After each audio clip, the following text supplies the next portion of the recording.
Hey guys, welcome to another episode of You're the Cure. I'm Dr. Ben Edwards. We have Ananda More joining us today. We're going to talk homeopathy. Actually, I think my wife knows more about homeopathy than I do. And just to set the stage here, originally, I used to think homeopathy just was another word for holistic. Medical doctors are not trained about any other healing arts, any other ways to practice medicine. We get trained very, very narrowly, pharmaceutical based. I've talked about it a lot of times on the show, the Flexner Report 1910. Abraham Flexner, education specialist hired by Andrew Carnegie and John D. Rockefeller to go survey the American medical education landscape. And he reported back to those guys that, hey, there's too much chaos out there and too many different ways to educate doctors. We need to standardize this to one model. He chose allopathic, recommended it, and that's what was chosen. So all the money went down that road. And so those schools, research institutions, and hospitals and companies, treatment protocols, all got the money in the press, and everything else got marginalized and sometimes made illegal. And the AMA gets involved in, which, by the way, the AMA, I was just looking back at this. AMA, American Medical Association, founded in 1847. American Institute of Homeopathy, AIH, founded 1844. Yep. Between 1859 and 1880, there was 5,000 homeopathic physicians graduating from United States Homeopathic Medical School. So just give you a little context, pre-1900, back when we were healthy, by the way, we had a wide variety of educational opportunities for healthcare practitioners. That got narrowed down. So many things happened in our country in the early 1900s. We've talked about some of that on the show, but in regards to medical education, allopathic's been crowned the king, but those protocols, like we've talked about so many times, get the worst outcomes. We're talking 0% to 3% at best, absolute risk reduction by using pharmaceuticals to try to prevent diseases like heart attack and stroke. Stroke, you're at 0.4% risk reduction by taking a statin to lower cholesterol. Heart attack, you're at about a 1.3% risk reduction. Osteoporosis drugs to prevent a hip fracture, you're at 0.4%. SSRIs for depression, anxiety, you're around a 3% 12-month cure rate. Chemotherapy, you're at about a 1.9% contribution for 5-year survival. Alzheimer's drugs, you're at 3 weeks more of independent living, keeping you out of the nursing home 3 extra weeks. All of these drugs with a high side effect profile, third leading cause of death in America, 200,000 plus deaths. That's conservative. It's probably more than that. These are drugs taken appropriately, prescribed as directed, taken as directed, not overdosing. So by any measure, any standard, I would say we probably need something alternative to this disaster of not only spending trillions of dollars, third leading cause of death, outcomes 0 to 3%, absolute risk reduction. It's kind of maddening. And to know that there's a form of healing and treatment that's been around for a couple hundred years at least, maybe more. We'll let Ananda tell us the more of the history. I don't know if I'm allowed to say zero side effect, but I'm pretty sure zero side effect potential, but we'll get into that some too. So if you don't know what homeopathy is, we'll define that. If you do know what homeopathy is, you're going to love the show. Ananda's got a heart to help kids in particular. And we have the sickest kids in the world, the highest infant mortality rate. We're using drugs to suppress the first responders of our immune system, the cells that give us the mucus and the cough and the fever and the diarrhea and all the stuff to help deal with the germ. We suppress that. Cough suppressants, mucus reducers, fever suppressants, all that. And now it's becoming more and more clear in the literature that's not good. There's a negative impact. And long-term, there's even a negative impact on not letting the body naturally overcome some of these childhood illnesses. So it's really fascinating how just any way you look at the pharmaceutical approach to medicine, it's really kind of shown us it was a wrong choice. So that's enough of the intro for now. I want to jump right into the interview. So Ananda More, welcome to the show today. Thank you for joining us. Thanks so much, Dr. Ben, for having me here. And that was an incredible introduction that's like I do a whole talk on how to talk about homeopathy, and you just did 3/4 of it. Oh, awesome. Well, Starting then from the we just Flexner dive Report. into the stuff. But I know you have so much knowledge and wisdom. You're a practitioner, also a filmmaker, guys. And that's what we're going to talk about. The film, it just came out recently. It's awesome. We'll recommend that. But Ananda's an educator, a clinician, years of experience. But Ananda, you tell us your background. I know you're licensed in Canada, but kind of how'd you get into homeopathy, and just tell us your story a little bit, and then we'll get into more. Oh, love to share my story. I have been practicing for over 20 years. And originally, I was the first time I heard about homeopathy, I was in university and I was doing a course on witchcraft and the occult. Wow. And that's where I first heard about homeopathy. So, in all essence, it really was a course about thinking skeptically and being a skeptic. Um, but at the same time, it was a religious studies course, and they were introducing different ideas to us. And homeopathy was one of them. And the reason that homeopathy is so controversial and so difficult for so many people to wrap their minds around is because it's based on this notion of minimum dose, and that you can dilute a substance, a plant, a mineral, a venom, all kinds of things that we use for our medicine. That you can dilute it quite a lot and actually make it more effective in terms of its healing effect.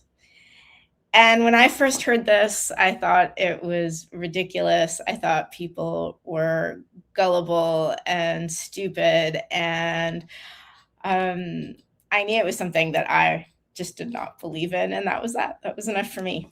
Until I was backpacking through India. I woke up really sick one morning. And this girl that I was traveling with, her mom was a homeopath. So she had her little homeopathic kit, and I was like throwing up and making a mess. And she comes along and she's like, "Here, try this."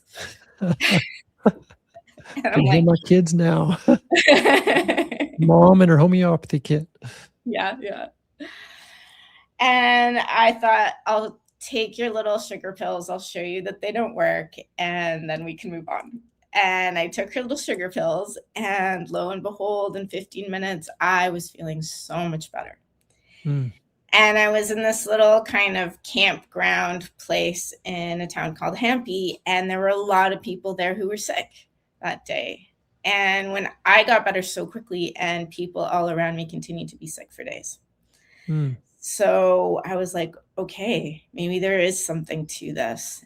And I went and saw a homeopath, and he helped me with depression that had really been with me my entire life. And that was the first time that like this thing lifted off me, and I knew that this is what I wanted to do. I wanted to help people, and this was a beautiful path. So that's how I was first introduced to homeopathy, and made this decision to go study.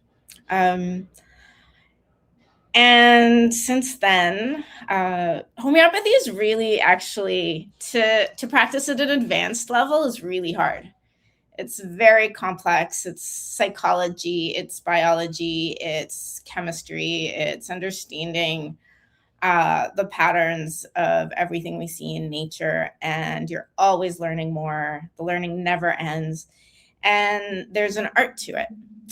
So as I was starting to work in my practice, I started thinking, if this is just placebo, if this doesn't really work, and it only appears that I'm helping people, I can do something much easier than this. And so I decided I wanted to make a film, and I wanted to do a deep dive and see if there was any really large scale, really meaningful evidence out there in the world that shows us that homeopathy works beyond placebo. And this long journey with the film, it took over 7 years to make. It actually came out in 2017, so it's been out for a while. Oh, wow. Still getting screened. I'm still getting requests. It's available online on different platforms. And what was I going to say? So to me, what I saw making this film just convinced me without a doubt that homeopathy is incredibly effective, that it can work on a large scale, that they don't like it because it's very affordable, can't be patented. And you were talking about the Flexner Report, and Carnegie and Rockefeller, they were getting involved in petroleum, and they saw petroleum as a new form of medicine. And as if they could control that, they were controlling the world of oil. Imagine if medicine was in that purview as well. And that's what they did. So they focused on petroleum based medicine, and most of the medicines we use today are synthetic. And why is that too? It's because you can patent it. You can completely control the manufacturing process, and you can charge whatever you want for it, and you can stop other people from using it or from producing it. Yeah. And that's the problem with homeopathy. You can't patent it. You can replicate it easily. You can replicate it at home and make more remedy from remedy you already have. And it's effective. So now you're getting people off of sick care and not needing your stuff. So it's very hard for homeopathic studies to get published. We have excellent science. We have incredible people doing amazing work, physicists, chemists, water scientists. And not only does it have a huge impact on medicine, but it has a huge impact on our understanding of physics, our understanding of chemistry, our understanding of quantum medicine. Because if homeopathy can work at such diluted levels, what is going on? Like, this doesn't fit our basic understandings of science. Yeah. But now we have the research to show that you can differentiate a homeopathically prepared solution from regular water. We see changes that can happen in vitro studies. So using like basic research on cell lines, for example, you can see cells in a petri dish responding to a homeopathic remedy. We see animals respond to homeopathic remedies, and we see people in randomized controlled trials responding to homeopathy beyond placebo. Yeah. So there's a lot there. Well, I definitely want to get into some of these studies, but let's start at the very basic level for a listener who doesn't even know what homeopathy is and what remedy and this water thing. Can you go back historically, maybe, like where this come from, and then just explain like dilution and getting a remedy, and talk more on that basic introductory level? I'd love to. So the person who, I don't want to say discovered homeopathy, but who led us down into actually an understanding of homeopathy is Samuel Hahnemann. And I'm saying he didn't discover it because his work is based on ideas from the time of Paracelsus.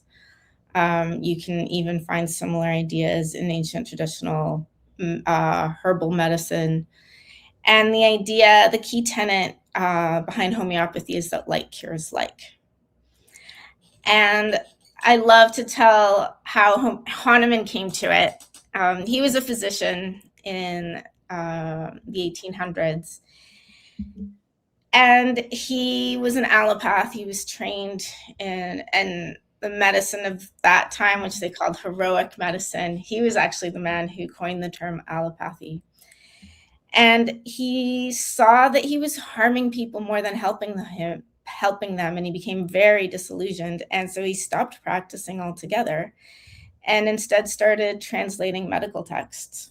And one day he was translating a text on cinchona bark, which is the bark of this Peruvian tree. It has a lot of quinine in it, and it was used to prevent and to treat malaria.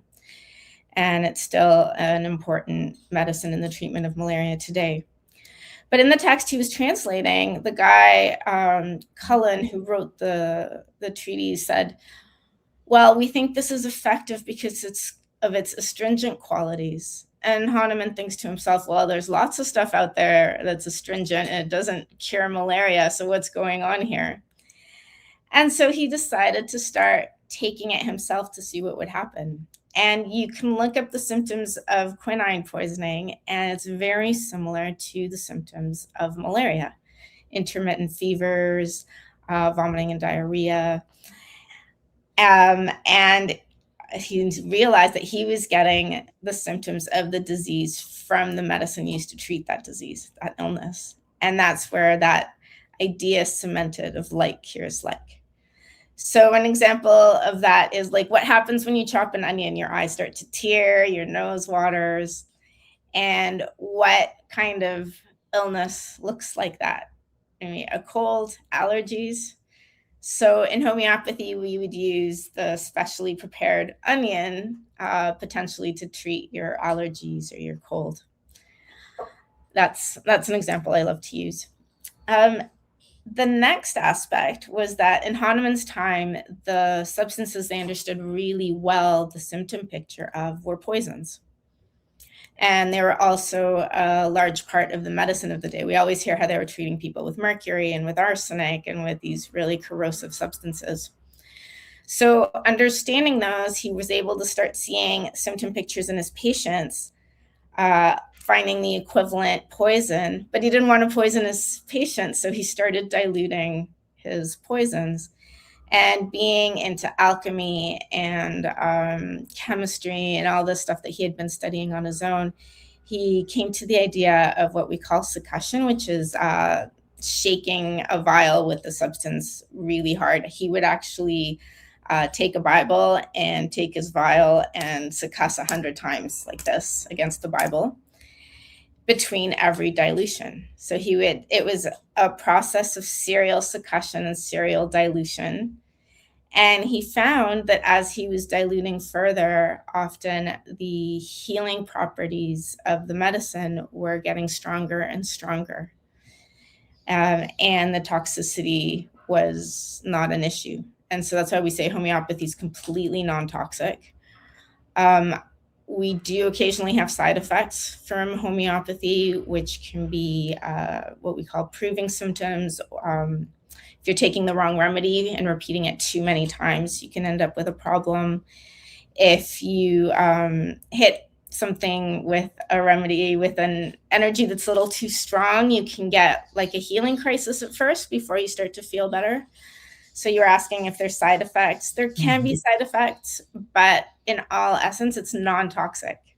You're not going to really hurt someone long-term with homeopathy, and it's very safe. It means it's safe for pregnant women, it's safe in infants, it's safe for plants, it's safe for animals.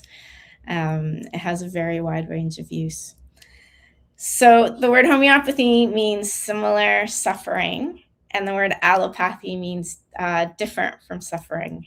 And so that's where that idea of like cures like in homeopathy, and in allopathy, we're treating something that has nothing to do with the disease, or we're just stopping and using something contrary to the process in the body. Right. So when America in the late 1800s was kind of thriving with homeopathy, the medical schools were there, the physicians were there and trained in these schools. The Flexner Report comes, kind of shifts a lot of that, or almost all that. Are there areas in the world where that didn't happen, where homeopathy continued to thrive to this day? Yeah, Europe, until recently, in the last decade or so, there's been a huge attack on homeopathy in Europe, which is changing national policies across many countries. But until recently, 40% of French physicians were using homeopathy as a basic part of their practice. In the UK, there were homeopathic hospitals all over the country until very recently. The royal family has been using homeopathy as their main form of medicine since the time of Queen Victoria. And in my film, I interviewed Queen Elizabeth's homeopath, who unfortunately passed away several years ago. And Prince Charles is the royal patron of the Faculty of Homeopathy. Even with all that, in that time, they've managed to rename, there's a very important homeopathic hospital in London called the Royal London Homeopathic Hospital. It was renamed a complementary medicine hospital, and they've taken homeopathy off the NHS, where before it was available through the public healthcare system. Switzerland, it's still available under the public healthcare system. It really varies from country to country, but it was very strong in Europe until very recently. Homeopathy in India is thriving. When Modi came into power, he felt that natural medicine wasn't getting enough of political impact, and he created a new Ministry of Medicine, which is very specific to, he calls it Indian medicine or Ayush. And it's an acronym for Ayurveda, Yoga, Unami, I think that's what it's called, Siddha, and homeopathy. And there are homeopathic schools all over India. It's a properly recognized medical degree, and it's one of the most used forms of medicine in India. So yes, other parts of the world have continued to have a very strong tradition of homeopathy. Well, speaking of India, a part of your film talked about the Banerji, Dr. Banerji protocols. I was just blown away just by the volume, the sheer volume of patients that he was talking about. But can you share a little bit about the Banerjis? Sure. So they were a father and son duo. And the father started playing around with different protocols. He was seeing so many patients, and he wanted to make homeopathy, he wanted to be able to work faster. Traditionally, homeopathy is about the individualized patient. We take time with our patients. For me, an initial appointment can be up to 2 hours, sometimes even longer, because we want to understand all of a person's patterns, physical, mental, emotional. The Banerjees kind of flipped that on its head and started to see people very, very quickly, and started to understand the action of specific remedies on very specific ailments, and even in very specific potencies. And where they found that they were incredibly effective was in the treatment of cancers, and specifically brain tumors. They became very well known for their treatment of brain tumors, where Western medicine has, I think, less than a 5% success rate in treating glioblastomas. They were having rates of 80% plus. And success didn't mean necessarily the tumor totally disappeared. In a lot of the cases, that's exactly what happens. The tumor completely regresses, but often the body kind of like isolates the tumor, and it stops to grow, and it stops its trajectory. So their results are unbelievable. They, unfortunately, though their protocols continue, their clinic in Calcutta continues to they've taught many people, and they have their students there, and they've taught homeopaths all over the world. Unfortunately, they've both passed away. Prasanta, the father, I think he passed away from old age, but his son died very mysteriously during COVID. I spoke to him one day, and a week later, he was suddenly dead from multi-organ failure. And it was, to me, it was very strange circumstances. Yeah, that is odd. And there's been a lot of holistic practitioners that have died under strange circumstances over the years. I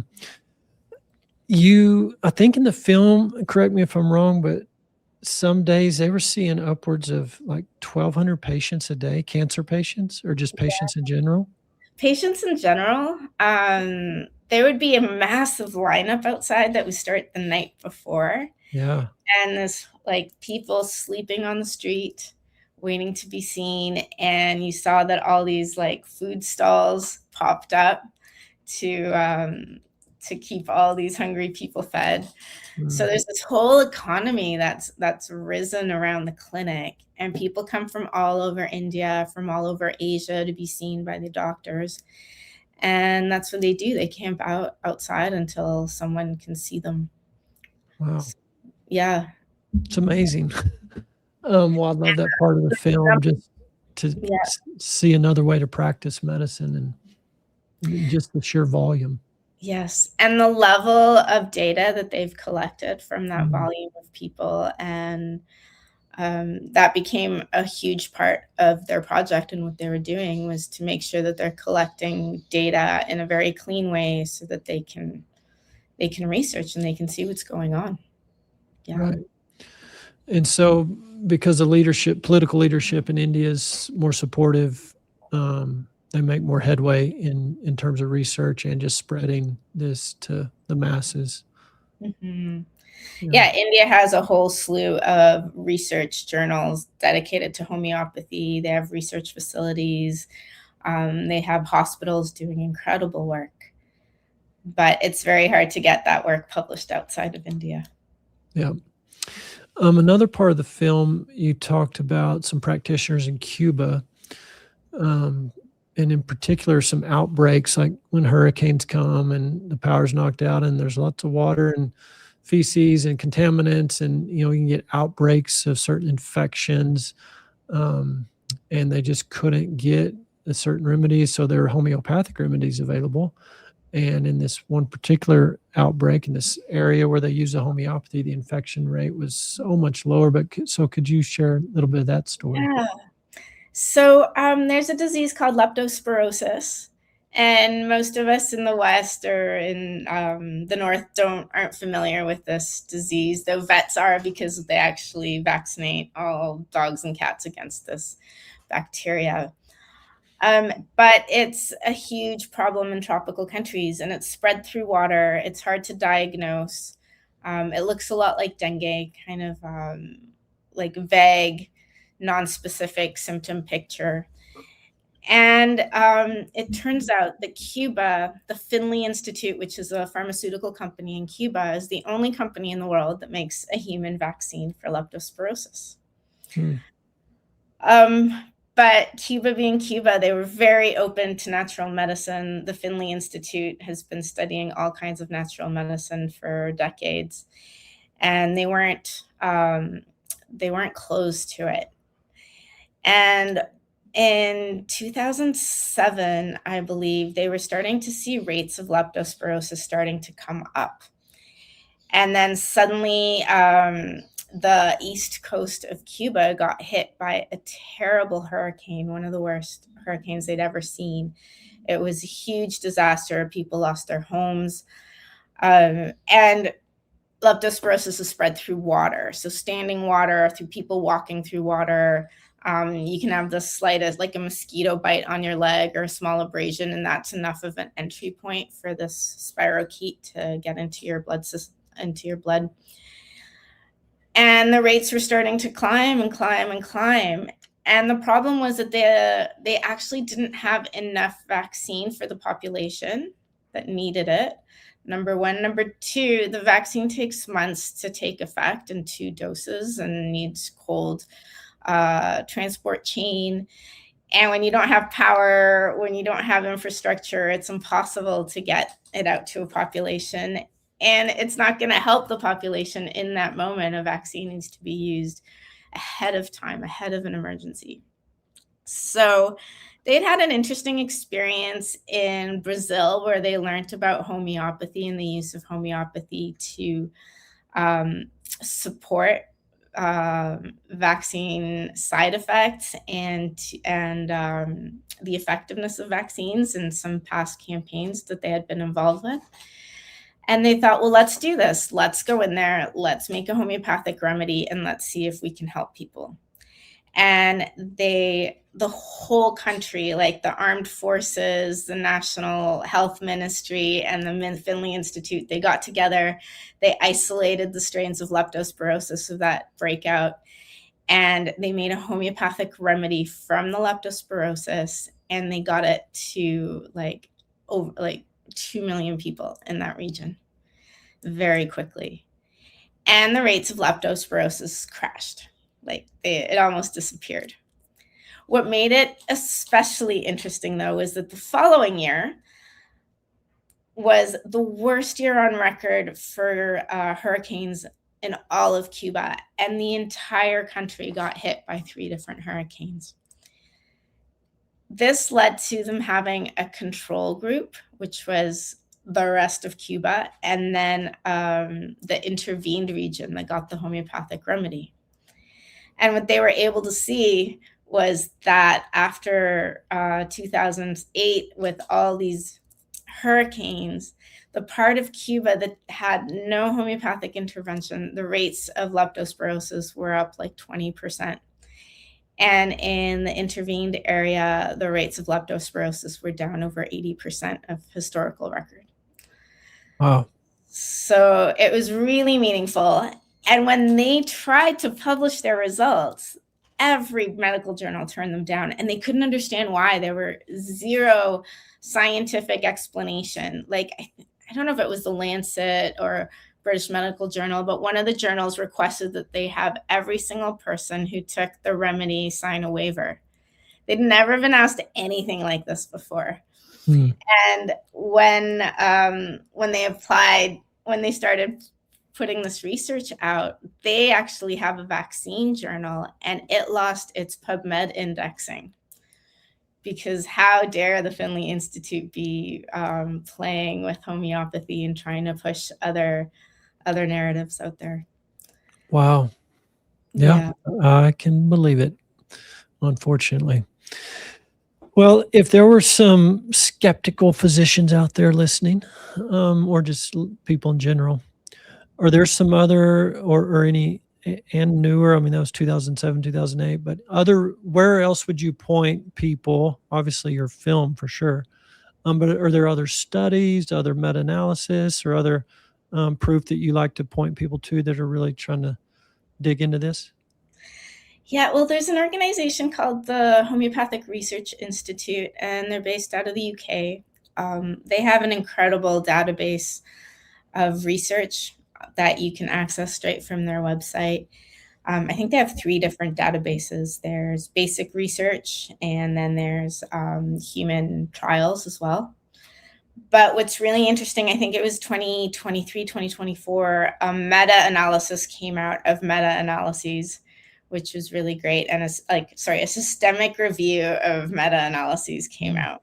And what this means is that they looked at, I'm going to rephrase that again. It's a systemic review of systemic reviews with meta-analyses. Okay, wow. So That's powerful. So to explain a systematic review is a study that tries to look at a large range of studies. They set parameters, they look for high quality research. And because they're expanding the number of studies they're looking at, they're able to come to conclusions. And so these guys did a study of multiple, I think they looked at 5 different systematic reviews. And what's interesting is they also looked at systematic reviews that in their published conclusions had come out with a conclusion that homeopathy doesn't work. But when you looked at their actual research, the studies actually said the opposite. So what's really interesting here, I'm just gonna grab it so I can refer to it easily. Yeah, and I've seen that with other published systemic reviews. You just read the little narrative there or conclusion, but when you actually go look at the data, it's exactly opposite. You would think that's impossible, but no, it's definitely possible. And I mean, sometimes it's just about following the money, seeing who funded the study and where it's coming from. Right. But these guys, they looked at 6 different studies, and really all of them came out to the conclusion that homeopathy is effective over placebo. And the higher the quality of the study, the more likely it is to show in individualized homeopathy that it is highly effective. One of our best meta-analyses is by a gentleman by the name of Robert Matthey. And he was the first one to really look at the highest quality studies that we have. And the higher the quality, the better the study is done, the more likely it is to show that homeopathy is effective. Wow. Yeah, it's but there's so much stuff out there, and I really encourage people to visit the Homeopathic Research Institute's website. Okay, cool. Let's maybe shift a little bit to your personal. You've been practicing for 20 plus years, is that right? Yeah, yeah, I feel And old to say that. well, yeah, me too. I still have an 8-year-old, so I still feel young. I Um, have a 17-year-old, and she's wow. still in the Yeah, coop. that's awesome. Talk more about some of the new things we were talking about before we hit record.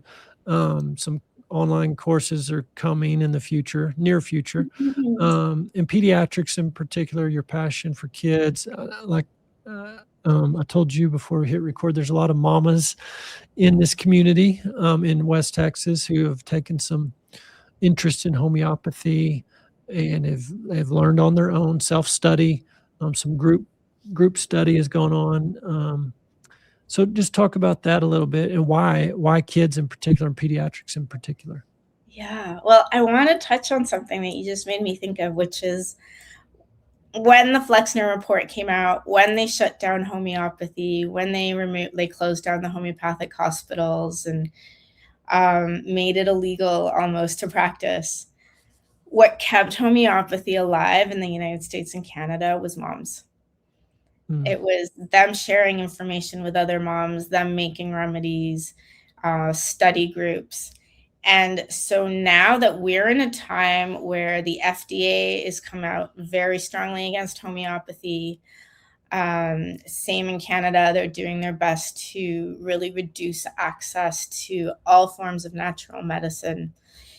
It may be the parents who are going to keep this beautiful healing art alive and vibrant. And so, on one level, it's really important for me to make sure that there's a community of homeopathic lovers that are learning, that are using, that are sharing. And I love these communities in the US. There's some very strong parent communities, mom communities, and I love working with them. There'll often be a hub, like someone who's done a lot of homeopathic practice learning, using it on their children, and they start sharing it with other parents, and they start study groups, and they start exchanging remedies. And it's so important to keep homeopathy alive this way. It really excites me. The other thing is we're now, I think, facing a future generation whose lifespan is supposed to be shorter than our own, where chronic disease is rampant. We're in a medical tradition now that's exchanging acute illness for chronic illness. And our treatments and the way we try to avoid acute disease is actually causing long-term issues and weaker health outcomes for future mhm. generations. Like that antibiotic you give your 3-year-old could affect them when they're 18, can affect them when they're 30. And then as you're adding more and more, like, how often are people taking antibiotics every year, every few years? You're causing further and further disruption to the microbiome, and it's not even just that, we're affecting all aspects of our health. I think Tylenol causes more over the counter or more deaths than any other over the counter medication. It's really toxic to the liver. We can see long term effects in terms of asthma, allergies, autoimmune conditions. And so, if we can help parents feel really confident in one is the body's ability to heal itself, like, I don't know if like, if you believe in God or whatever it is that you want to call the universal source, it didn't make all this and create something that is stupid, that can't treat itself, that can't maintain its own health, really. Yeah. So being able to trust in the innate power of the body and then have tools to help provide comfort, to help heal, to help support the actual pathways that the body uses to heal. If we can give parents that, what's like the I think of future generations and the health that we can actually have is incredible. My daughter is about to turn 18. She hasn't taken an antibiotic in her life. I think she took a Tylenol once. She'll actually threaten me. She'll call me and go, "Mom, I need your help right now." And if I'm busy, I'll be like, "I'll call you back. I'm going to take an Advil if you don't tell me what to do right now." Oh, she knows where to hit you, right where, yeah, right in the heart. Drop everything. Yeah. So yeah, that's my work. That's where I'm putting more of my energy now. And I've been teaching courses online, empowering parents to know how to use homeopathy, know how to study homeopathy, and to be able to treat those basic things that happen at home, the ear infections, the digestive stuff, the flus, the burns, the injuries, the things that often have people running to the doctor, but you don't need the doctor to deal with these kinds of situations. And that's my focus right now. So yeah, I'm launching a course online. People can visit magicpillsmovie.com. They can watch the film there. And if you click on course, the landing page should be up in a couple days, but we'll see when this comes out. But if it's not, you can just sign up for the wait list, and we'll email you in a couple of weeks and let you know when the next course is launching. Awesome. 4 weeks, you learn how homeopathy works so that you can apply it in different situations, and you learn how to prepare your own kit at home so you're ready when you need it. So cool. I know a lot of the listeners will want to take advantage of that course and get more equipped, feel more confident, especially with their kiddos. So that's awesome. So you said Magic Pills with an S, movie.com. Yeah. Yep. And then click course, and it's coming soon, guys. I want to shift again a little bit and tell this little story. I think I probably told it before to the audience, but then get your thoughts. And because it's about water, the memory of water. I had Gerald Pollack on here, and guys, if y'all don't know who that is, an awesome guy, professor, University of Washington, wrote The Fourth Phase of Water. And this fourth phase, we all learned 3 phases of water: liquid, and then water vapor, and ice, solid. And Dr. Pollack figured out this fourth, what he calls easy water, or fourth phase water. And it's kind of like I called it liquid crystal, but kind of like Jello, but more liquidy than Jello. Fascinating, just physical structural properties of this fourth phase of water. Turns out it's in living things like plants and an apple and a cucumber. There's structured water in it, water in motion in nature, like going down a stream or a brook, a river. Aquifer, spring water, it has some structured water in it. Water inside of people is supposed to be structured. It's specifically in your blood, and there's a negative charge to this water, H3O2. And the negative charge is what helps propel that water or the blood through the blood vessel, actually. Because at the very, very bottom of where that artery, out of your heart, the aorta down to all the arteries, delivers blood to all your cells. And then it's got to turn around. It transitions in the capillary, and then it turns into a vein, and the vein brings that blood back up to the heart and the lung to get reoxygenated. What that turning point at the capillary, those capillaries are so tiny. It's actually the red blood cells bigger than that capillary diameter. And so the fascinating physics of blood flow and this negative charge and the fourth phase of water being involved, it's really, really cool. But anyways, Dr. Pollack, in this interview I was listening years ago, and he was explaining about homeopathy. And he was talking about this doctor in France, Dr. Jacques Benveniste. And Benveniste was a conventional, regular doctor, researcher, invented, he's an immunologist, I believe, and invented some special tests that test your immune system cells if you're allergic to certain things like cats or dogs or whatever. But anyways, in his lab, famous, he had a huge lab, I think like 50 employees or something like that. Well-respected, famous researcher. But he had a homeopath show up one day and say, "Hey, would you let me run an experiment in your lab where I use one of these remedies?" And I'm just making this part up because I don't remember the details, but say it was dog dander that someone's allergic to, and you're actually testing the person's blood against actual physical proteins of dog dander. But the homeopath said he wanted to take that dog dander and dilute it.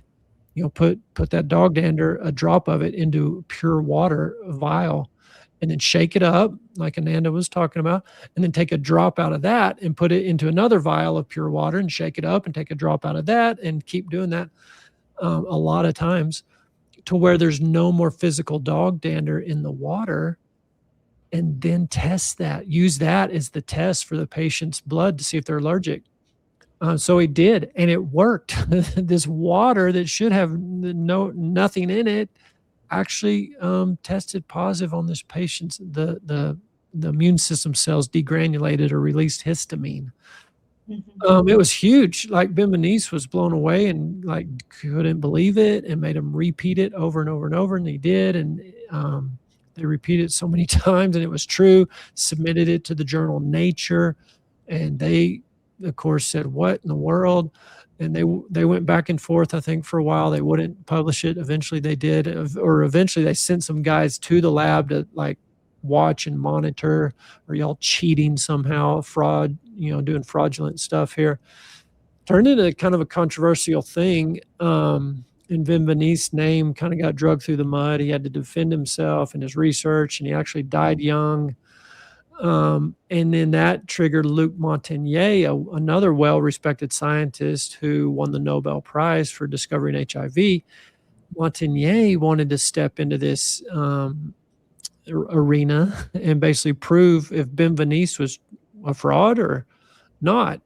And Montagnier did a test with a homeopathic remedy, but of DNA genetic material that he diluted down to where there's no more DNA genetic material in there. And he was able to reconstitute this DNA from this water, this homeopathic dilution. So Montagnier just proved it there. And of course, it's been proven many times over. But when Dr. Pollack was explaining that story, and he, of course, goes into more about how this special water holds memory. I mean, it's like a supercomputer. And then if you think about how we're made of water, our cells are made of water, our cells float in water, our DNA floats in water, our mitochondria floats in water. We're one big bag of water. Every 10th molecule in you is something besides water. And if water's holding memory, and water's impacted by thoughts and words and all kinds of things. So it's just this whole fascinating other part of science that's moving out of the natural Newtonian particle only. I can measure it with my 5 senses, and getting more into this invisible realm, quantum realm, spiritual realm, energy, medicine realm.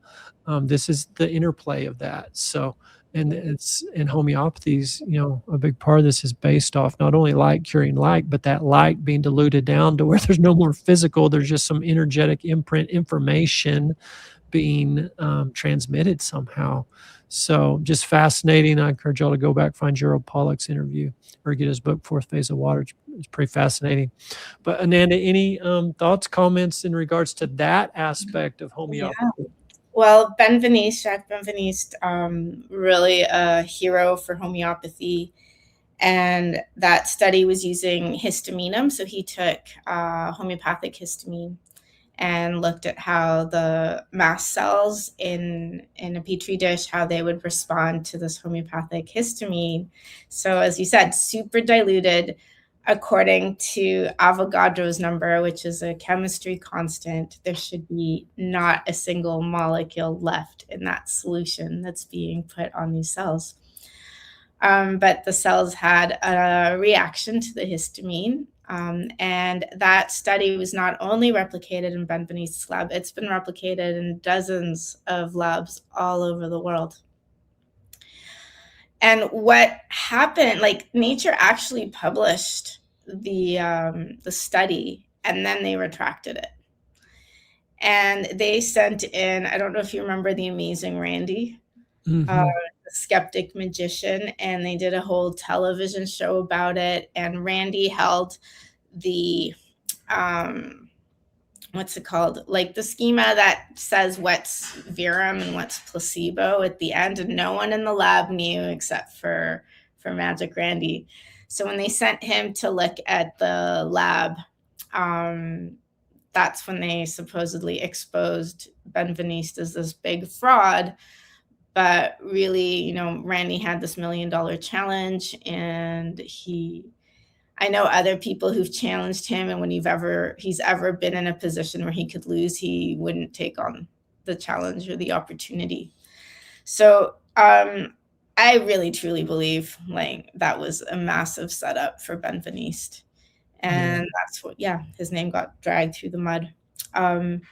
What Luc Montagnier was doing was fascinating. And this is the stuff that like turns our understanding of physics, of how the world works, of what is matter, what is energy, how do these things affect each other on its head.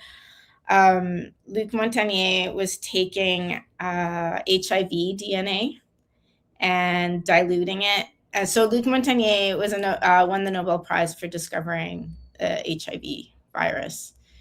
And he dedicated his whole life to curing AIDS after that. I don't want to get into the whole discussion of whether it's real or isn't real, but I did meet Luc, and he was an amazing human being. And so he was making homeopathic dilutions of HIV, recording the electromagnetic field coming off of that dilution, and then sending that information to another computer across the country. And that computer would then take a solution of homeopathically prepared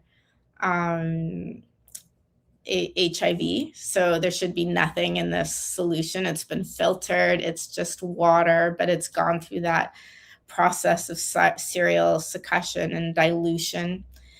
And then they would expose it to that electromagnetic frequency that they got from the original substance. And suddenly, like, the DNA would appear in that water. Yeah.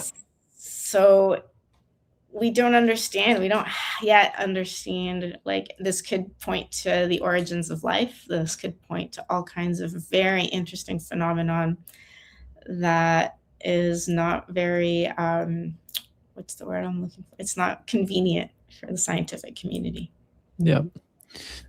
Yep. Scientists can be, and doctors can be, just a little stubborn in changing their thoughts and introducing new concepts. Yeah. Well, it's really a fascinating topic. The film's awesome, guys. Magic Pill. Can I add a little thing there? Movie.com. Yes, I was going to give you the last word because we have a few more minutes, 5 minutes or so. But so because we're talking about Benveniste and Luc Montagnier, in the film we look at Dr. Jayesh Ballare, who's a chemical engineer who specializes in nanochemistry in IIT Mumbai, the Indian Institute of Technology. And he's one of the few human beings in the world to have 24/7 access to an electron microscope.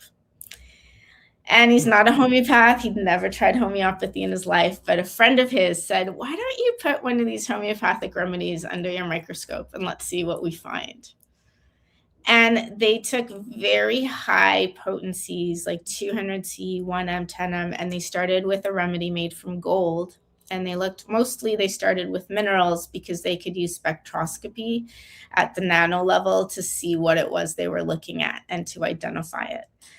And so they found over and over again source material, nanoparticles made from gold in these very high dilutions where there should be no source material whatsoever.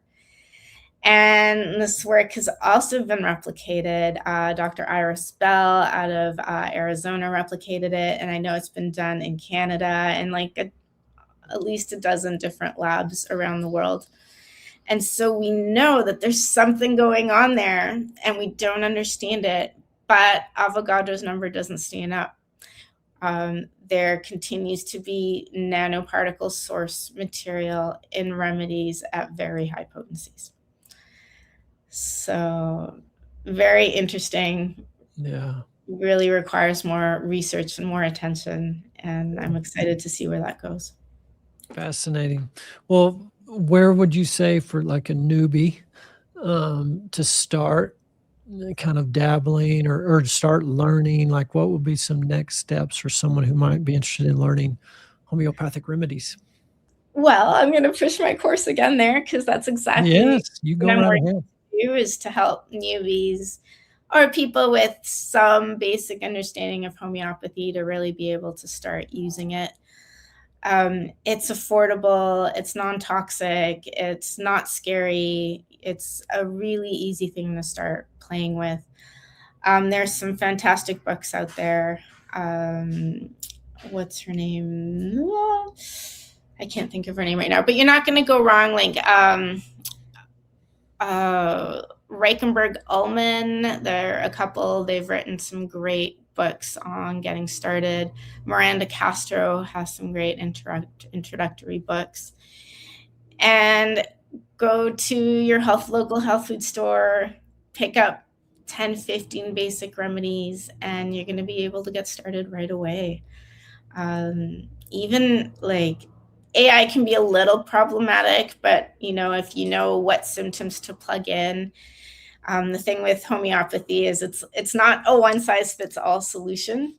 So if you kind of know what's happening with your child, say they've got a flu, they feel restless, they're thirsty, their body aches, you plug these symptoms into AI. AI is pretty good at helping you identify a good over-the-counter remedy you can use. The more you understand homeopathy, the more you understand what kind of symptoms you're looking for, how to individualize, then you're going to get much better output from AI. But yeah, it's not a bad place to start. Yeah, awesome. And once again, what was the website on the research that you mentioned earlier? Homeopathic Research Institute. Okay.